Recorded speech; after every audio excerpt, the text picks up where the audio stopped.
আপনি তার সাথেই মিশে চলতে পারবেন, আপনি তার সাথে বন্ধুত্ব রক্ষা করে চলতে পারবেন যে মানুষটা ঠিক আপনার মতো।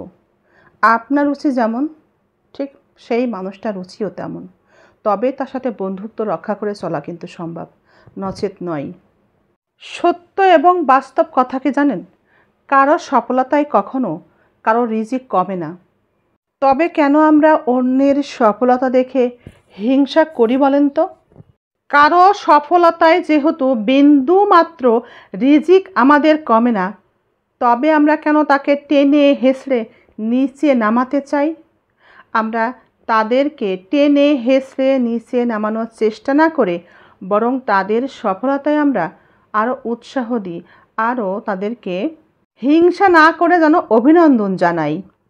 আপনার প্রিয় মানুষটি কখনোই আপনাকে সম্মান করলে, আপনাকে ভালোবাসলে, আপনি যদি তার জানের টুকরা হয়ে থাকেন, তবে আপনাকে ছেড়ে সে অন্য কোনো মেয়ের সাথে সময় কাটাবে না, সে অন্য কোনো মেয়ের দিকে ফিরেও তাকাবে না, আপনার জায়গাতে অন্য কারো বসানোর চিন্তাই করবে না।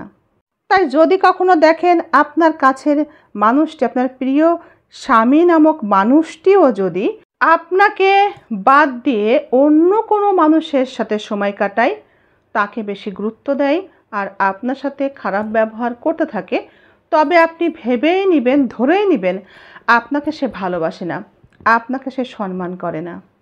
যদি আপনাকে সম্মান করতো, ভালোবাসতো, আপনি ছাড়া তার জীবনটা নাই বা চলতো, এমন কষ্ট তার অনুভব হতো, আপনি ছাড়া তার ভিতরে শূন্যতা যদি অনুভব নাই হয়, তবে সে অন্য কোনো মানুষের সাথে সময় কাটাবে, এটাই স্বাভাবিক। তাই তাকে ফিরিয়ে আনার চেষ্টা আপনি কখনোই করবেন না। কোনোভাবেই সেই মানুষটির কাছ থেকে তাকে সরিয়ে আনা, আপনার দিকে আবার ফিরিয়ে আনার চেষ্টাটিই করবেন না। মানুষটা আপনার হলে সে কখনোই আপনার দিক থেকে মুখ ফিরিয়ে নিত না। আপনাকে যে সত্যি ভালোবাসবে, আপনার শূন্যতায় সে কষ্ট পাবে, তার দুনিয়া পুরো অন্ধকার হয়ে যাবে। তাই প্রিয় মানুষটি কার সাথে কথা বলছে, কোথায় যাচ্ছে, কি করছে কি না করছে, এত খবর নেওয়ার দরকার নাই। এত কিছুর প্রতি গোয়েন্দাগিরি করা, কৈফিয়ত চাওয়া কোনো প্রয়োজন নেই। কখনো এ ধরনের কাজ করবেন না। যদি সে আপনার হয়, তবে সে সত্যিই আপনার হয়ে থাকবে, আপনার শূন্যতা অনুভব করবে এবং কষ্ট পাবে। সেই কষ্টটা এতটা কষ্টদায়ক তার কাছে মনে হবে যে আপনার দিক থেকে তাই কখনোই কোনোভাবে সে মুখ ফিরিয়ে নেওয়ার কথা চিন্তাই করবে না। নিশ্চিন্তে তাকে ছেড়ে দিন, নিশ্চিন্তে তাকে ছেড়ে দিন, তার মতো তাকে চলতে দিন। যদি সে সত্যিই আপনার হয়, তবে সে আপনারই থাকবে। জোর করে কখনো কারো ভালোবাসা পাওয়া যায় না, জোর করে কখনো কাউকে সংসারের বন্ধনে আটকে রাখা যায় না।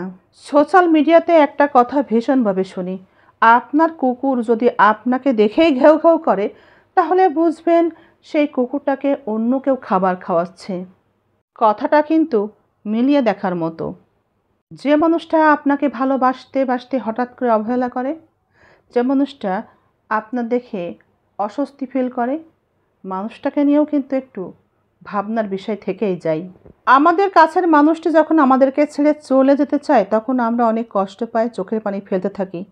তবে এটাই শুধু করা উচিত নয়। কষ্ট পেতে হবে, কিন্তু নিজেকে নিয়ে ভাবতে হবে, নিজে উঠে দাঁড়াতে হবে, নিজেকে শক্ত করতে হবে, নিজে উপার্জন করাটা শিখতে হবে। সে যেভাবে নিজের ভালোটা দেখলো, নিজেও নিজের ভালোটা দেখতে হবে। তার জন্যে প্রয়োজন অর্থ, তাই উপার্জন করতে হবে। নিজের জীবন থেকে একটা মানুষ চলে গেলে নিজের ক্যারিয়ার নিয়ে ভাবতে হবে, নিজের দিকে এবং নিজের ক্যারিয়ারের দিকেই ফোকাস করতে হবে। জীবন থেকে যে চলে যায় সে নিজেকে নিয়েই শুধু ভাবে। মনে রাখতে হবে, সে যেখানে যায় তাকে নিয়েও বিন্দু মাত্র ভাবে না।